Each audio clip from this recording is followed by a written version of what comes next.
மத்தேயு 12:1. அக்காலத்தில் இயேசு ஓய்வு நாளில் பயிர் வழியாய் போனார். அவருடைய சீஷர்கள் பசியாய் இருந்து கதிர்களை கொய்து தின்னத் தொடங்கினார்கள். இப்போ அதை பரிசேயர்கள்லாம் குற்றஞ்சாட்டினாங்க. ஓய்வு நாளில் இப்படி செய்யக்கூடாது என்று குற்றஞ்சாட்டினார்கள். பயிரை கொய்து அந்த கதிர்களை கொய்து அது தானியத்தை சாப்பிட்டது குற்றம் அல்ல. ஏனென்றால் உபாகமம் 23:25 சொல்கிறது, ஒரு வயலுக்குள்ளே நீங்கள் போனீங்கன்னா, ஒரு தோட்டத்துக்குள்ளே நீங்கள் போனீங்கன்னா, நீங்கள் கொய்து சாப்பிடலாம், கையால் பறித்து சாப்பிடலாம். பழத்தை கூட கையால் பறித்து நீங்கள் சாப்பிடலாம். அங்கே இருக்கிற தானியங்களை கூட நீங்கள் கையிலே எடுத்து சாப்பிடலாம், அதை கசக்கி சாப்பிடலாம். ஆனால் நீங்கள் வெட்டி வீட்டுக்கு எடுத்துகிட்டு போகக்கூடாது, வெட்டக்கூடாது. கையால் எதை செய்ய முடியுமோ அதை செய்யலாம். கையால் எவ்வளோ பழம் பறிக்க முடியுமோ பறித்து எவ்வளோ சாப்பிட முடியுமோ சாப்பிடலாம். கையால் எவ்வளோ தானியத்தை எடுத்து சாப்பிட முடியுமோ சாப்பிடலாம். ஒரு கத்தியோ ஒரு அருவாளோ ஒரு கருவியோ வச்சு நீங்கள் அதை எடுக்கக்கூடாது என்று உபாகமம் 23:25 படிக்கிறோம். அந்த காலத்தில் நான் சிறுவனாக இருக்கும்போது கிராமத்தில் பார்த்துருக்கிறேன். யார் தோட்டத்துக்கு வேணால் போகலாம், எவ்வளோ வேணால் சாப்பிடலாம். இந்த உளுந்து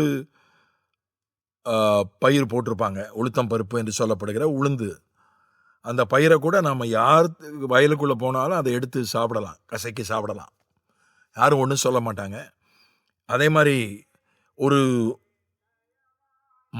மரங்கள் அடங்கிய பல மரங்கள், கனி மரங்கள் அடங்கிய ஒரு தோப்புக்குள்ளே போனால் கீழே விழுந்து கிடக்கிற பழங்களை எவ்வளோ வேணால் நம்ம எடுத்து சாப்பிடலாம். ஒரு மாம்பழம் விழுந்திருக்கு, ஒரு மாங்காய் விழுந்திருக்குன்னா நம்ம எடுத்து சாப்பிடலாம், பறித்து தான் சாப்பிடக்கூடாது. முன்பெல்லாம் அப்படி இருந்தது, இப்போது அப்படி இல்லை என்றே நான் நினைக்கிறேன். அது இப்போது நம்முடைய கருப்பொருள் அல்ல. அவர்கள் பசியாய் இருந்து நியாயப்பிரமாணத்தால் அனுமதிக்கப்பட்ட ஒரு விஷயத்தை அவர்கள் செய்து தங்கள் பசியை ஆற்றினார்கள். அதை பரிசேயர்கள் இப்போ குற்றஞ்சாட்டுகிறார்கள். இது ஓய்வு நாள், இன்னைக்கு ஓய்வு நாள். ஓய்வு நாளில் அவங்க என்ன செய்யக்கூடாது, கதிர்களை கொய்யக்கூடாது, கதிரில் இருந்து தானியத்தை கையால் எடுத்து சாப்பிடக்கூடாது, ஏன்னா ஓய்வு நாளில் அதை செய்யக்கூடாது என்று அவர்கள் குற்றஞ்சாட்டுகிறார்கள்.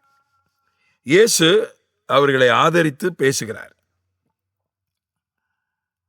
அவர்கள் குற்றஞ்சாட்டப்பட்ட போது அவர்களை ஆதரித்தது 2வது கட்டம். முதல் கட்டம் ஆண்டவர் தடுக்கலை. ஏன்பா, யார் வீட்டு வயல் வழியாவே நம்ம போகிறோம், நியாயப்பிரமாணத்தில் போட்டிருக்குது தான், அதுக்காக என்ன நீங்கள் பாட்டுக்கு பறித்து சாப்பிட்றீங்களே, கையிலேருந்து எடுத்து தானியத்தை சாப்பிட்றீங்களா, தடுக்கலை. பசியாக இருக்காங்க பிள்ளைங்க, சாப்பிடட்டும்னு விட்டுட்டார். ஆண்டவர் நம்முடைய பசியை கூட அவர் புரிந்து வைத்திருக்கிற ஆண்டவராக இருக்கிறார். அதுக்கு ஆண்டவர் சொல்லும்போது சொல்கிறாரு, அவர் 3ஆம் வசனத்தில் சொல்கிறாரு, அதற்கு அவர், தாவீதும் அவனோடு இருந்தவர்களும் பசியாக இருந்தபோது செய்தது நீங்கள் வாசிக்கவில்லையா? எத்தனையோ நூற்றாண்டுகள் கழித்து தாவீது பசியா இருந்தப்போ என்ன செஞ்சான்னு அவர் ஞாபகம் வச்சு அதை சொல்றார். நம்முடைய வாழ்வில் சில நேரங்களில் நம்ம பசியில மாட்டிக்கிறோம். கையில பணம் இருக்கும், ஆனா சாப்பிட்றதுக்கு பொருள் கிடைக்காது. சில நேரம் பசி எடுத்துரும், வீட்டில் சமையல் முடிஞ்சிருக்காது.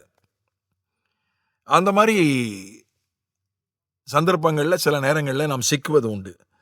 சிலருக்கு உங்கள் வாழ்வினுடைய ஆரம்ப நாட்களில் உண்மையிலேயே பசிக்கு ஒன்றுமே இல்லை என்கிற சந்தர்ப்பங்களை நீங்கள் கடந்து வந்திருக்கலாம். எப்படி என்றாலும் ஆண்டவர் நம்முடைய பசியை அவர் அறிந்திருக்கிறார். சில பலவீனம் உள்ளவர்கள் சொல்லுவாங்க, டயபெட்டிக்ஸ் போன்ற பலவீனம் உள்ளவங்க சொல்லுவாங்க, அதிகமாக பசிக்குது, ஆனால் அந்த டயட் படி சாப்பிட்டா கூட எனக்கு அது போதுமானதாக இல்லை, எனக்கு சாப்பிட்றதுக்கு கொஞ்சம் தயக்கமாக இருக்குது என்று சொல்வார்கள். அது பசி அப்படின்றது பல காரணங்களால் அந்த பசி அது தீர்க்க முடியாமல் கொஞ்ச நேரம் அது தாமதப்படுகிறதை சில நேரங்களில் நம்ம வாழ்க்கையில் நம்ம அனுபவிக்கிறோம். ஆண்டவர் நம்முடைய பசியை குறித்து அக்கறை உள்ளவர். தாவீது பசியா இருந்தபோது எத்தனை நூற்றாண்டு கடந்து விட்டது, அவன் என்ன செஞ்சான் தெரியுமா? அதை எடுத்து சொல்றாரு. அதனால வேதம் சொல்லுகிறது, அவர் நீதிமானை பசியினால் வருந்த விடார் என்று சொல்லப்பட்டிருக்கிறது. அதனால சில ஹோட்டலுக்கு போனால் அவ்வளோ கூட்டம் இருக்கும். ஆன்லைனில் ஆர்டர் பண்ணி உணவை பெறுவதற்கு கூட ஒரு குறிப்பிட்ட நேரங்கள் ஆகும். எல்லா ஊர்களிலும் அந்த ஆன்லைனில் உணவை பெறுகிற வசதி கிடையாது. சில வீடுகளில் கொஞ்சம் மெதுவாக தான் சமைப்பாங்க. சிலருக்கு சீக்கிரமாக சாப்பிடணும், காலையில் சீக்கிரமாக சாப்பிடணும், அவங்க இல்லைன்னா அவங்களுக்கு பசிக்கும். ஆனால் சில வீடுகளில் ஒரு 10 மணிக்கு தான் சாப்பிடுவாங்க. காலை உணவு ஒரு 10 மணி, அப்படி அந்த அளவில் தான் சாப்பிடுவாங்க. அதுக்கு ஏற்ற மாதிரி தான் சமைப்பாங்க. அந்த வீட்டுக்கு விருந்தினர்களாக போகும்போது இவங்களுக்கு கஷ்டமாக இருக்கும். இந்த மாதிரி பல சூழ்நிலைகளை நாம் கடந்து வந்திருக்கிறோம். ஆனால் அந்த விஷயத்தில் கூட ஆண்டவர் அக்கறை உள்ளவராக இருக்கிறார். அதைத்தான் ஆண்டவருடைய அந்த அக்கறையைத்தான், கரிசனையைத்தான் நான் உங்களுக்கு ஞாபகப்படுத்த விரும்புகிறேன்.